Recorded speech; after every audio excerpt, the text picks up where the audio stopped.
A possível cópia de uma arma ancestral foi capaz de criar um oco no planeta de One Piece. A gente vai ver como isso se relaciona com aquele outro oco lá em Enies Lobby.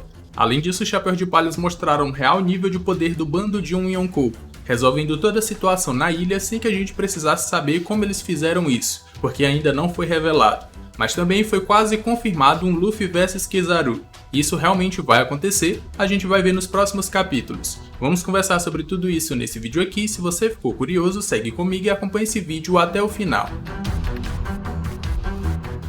Fala galera, meu nome é Lucas, voltei agora pra gente comentar sobre o capítulo 1089 de One Piece, onde a gente viu o real nível de poder dos Chapéus de Palhas. Eles estão muito fortes, mas também a quase confirmação de Luffy vs Kizaru. Isso vai acontecer, a gente vai ver nos próximos capítulos. Por enquanto, já deixa aquele like, se inscreve no canal se ainda não for inscrito, e agora sem mais enrolação, bora pro vídeo.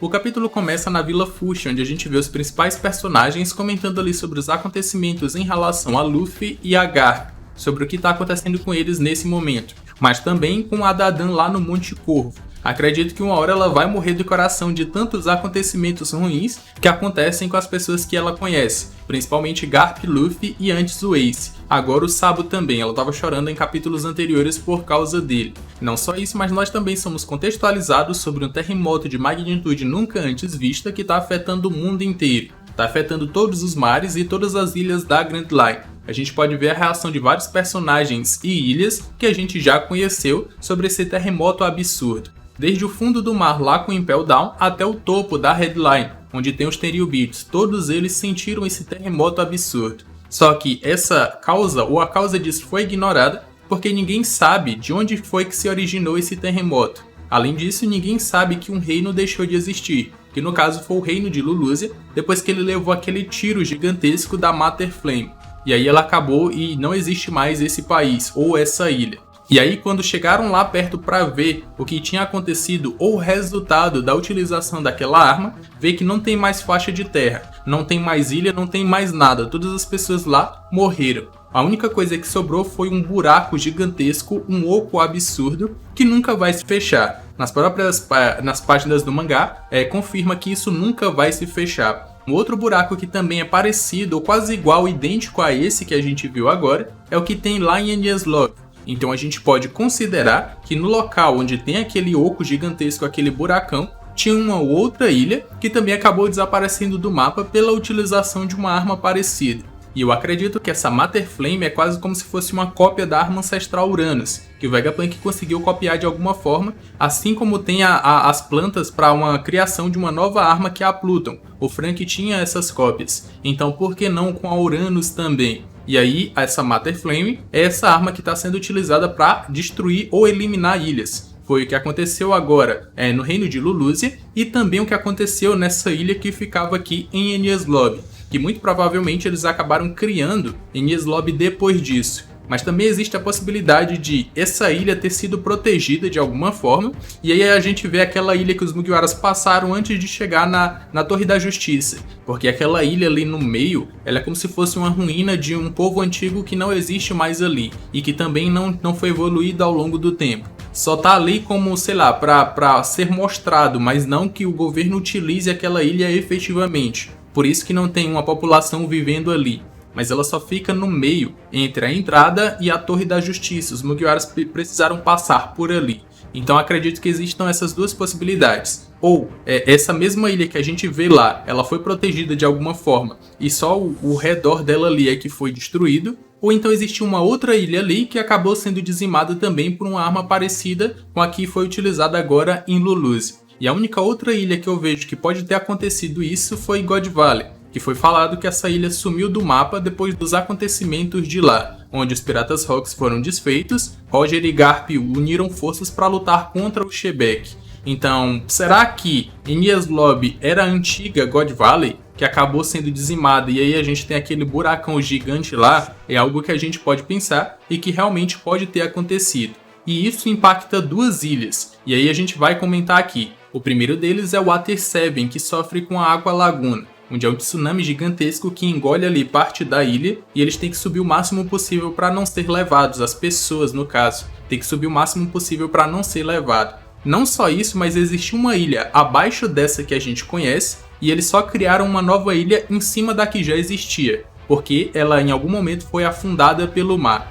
Se com esse tiro agora da Mater Flame o mar aumentou 1 metro, com o tiro daquela outra arma deve ter acontecido a mesma coisa, só que deve ter aumentado o volume de água muito mais. E aí foi que cobriu aquela ilha antiga para que eles pudessem ou tivessem que criar uma nova ilha. E aí eu lembro de Wano, porque eles foram obrigados a criar uma nova ilha no topo do que foi criado ali daquela montanha gigantesca que foi criada em 1 ano, porque o volume da água também estava subindo no país, até o ponto que eles tiveram que criar uma nova ilha lá em cima, porque era ali no nível do mar. Então será que foi algo que aconteceu, ou essas duas ilhas foram impactadas por aquele primeiro tiro que possivelmente dizimou o God Valley, e agora é o local onde a gente conhece como Enies Lobby? É algo que a gente tem que pensar. Aqui finalmente voltamos para Egghead, onde o Oda dá ali os números da marinha que está cercando ou está atacando a ilha para prender os Mugiwaras. E aí esse número é absurdo, vê só. São uma frota de 100 navios, desde navios menores até navios de batalha. Nós temos 30 mil homens, 9 vice-almirantes, 1 almirante e 1 Tenryubito. Tudo isso para bater de frente contra o bando de um Yonkou. Só que o mais interessante é que esse número absurdo, ele não traz uma sensação de perigo como se os Mugiwaras fossem exterminados ali, ou se existisse a possibilidade dos Mugiwaras serem exterminados ali. Não dá ou não traz esse perigo. Mas por que não traz? Porque agora o bando do Luffy é o bando de um Yonkou. Então eles conseguem realmente, eles têm força realmente para fazer frente a todo esse poderio, a todos esses números. Então não traz essa sensação de perigo absurda. Aqui nós também vemos que o Kizaru ele conversa ali com o Sentomaru via Dedemushi, e a gente pode ver uma relação mais próxima dele com o Sentomaru, do Kizaru no caso, com o Sentomaru e Vegapunk. O Vegapunk criou os lasers dos pacifistas se baseando nos raios do Kizaru. Não que ele tenha realmente copiado a sua Akuma no Mi, como ele disse que não conseguiu com as Logias, mas ele se baseou ou mimetizou tecnologicamente os poderes do Kizaru nos pacifistas, e aí eles conseguem utilizar raios lasers. Também vemos que o Saturn ele muito provavelmente não vai lutar, não de início, porque ele diz que não quer que ninguém saiba que ele está ali, ou que sua presença está ali. Se ele realmente for para o campo de batalha, vai ser em um momento chave. Então a gente pode ter quase que confirmado que inicialmente teremos Luffy vs Kizaru, porque quando a marinha realmente atracar na ilha, eles vão ter que lutar de alguma forma. E aí teremos essa batalha do Luffy, um Yonkou, contra um almirante, e isso vai ser muito foda. É quase como se fosse confirmado aqui que pelo menos de início teremos Luffy versus Kizaru.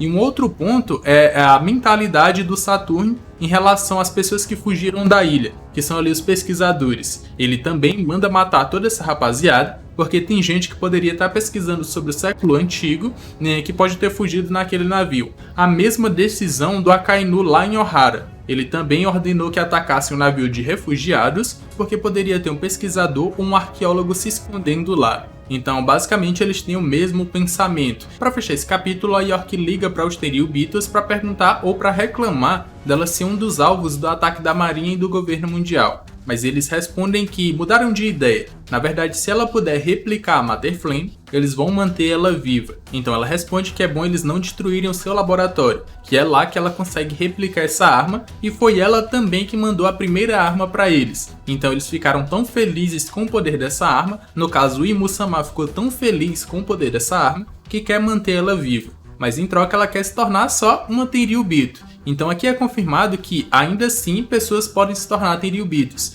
não foram só os descendentes daquelas 20 famílias. Então, se tiver alguém com bastante importância que trabalhe diretamente para o governo mundial e para o Imu-sama, talvez ele possa se tornar um Tenryubito. Assim como o irmão do Sabo queria se tornar porque achava que o Garp tinha conexões diretas com os Tenryubitos, e aí ele também queria se tornar. Só que agora foi confirmado que sim, uma pessoa ainda pode se tornar um Tenryubito em algum momento se for importante para o governo mundial. Só que para o espanto de todo mundo, enquanto ela fala com eles, ela fala chorando, porque os Chapéus de Palhas acabaram resolvendo toda a situação dentro da ilha e ela acabou sendo presa, e pode ser morta pelos Chapéus de Palhas e o outro Vegapunk que tá lá, que é o original, que é o Stella. Esse ponto aqui é interessante porque o Oda está mostrando o real nível de poder do bando de um Yonkou. Se nós temos uma situação que é simples, então ela tem que ser resolvida rapidamente. E o Oda não nos revelou diretamente como foi que essa situação foi resolvida. mas todo mundo que estava ali debilitado, então petrificado,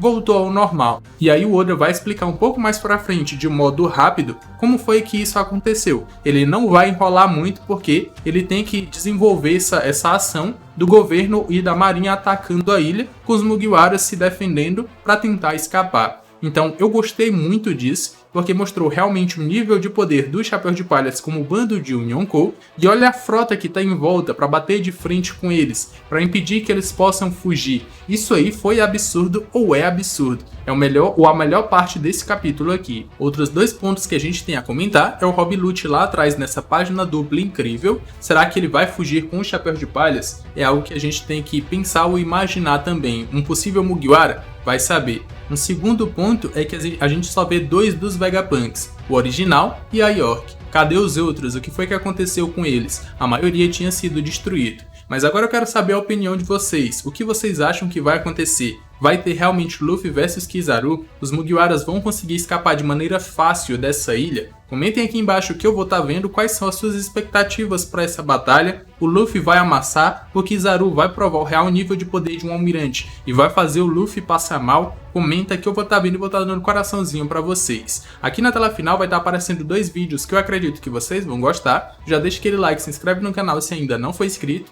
Eu me despeço por aqui, um abraço e valeu!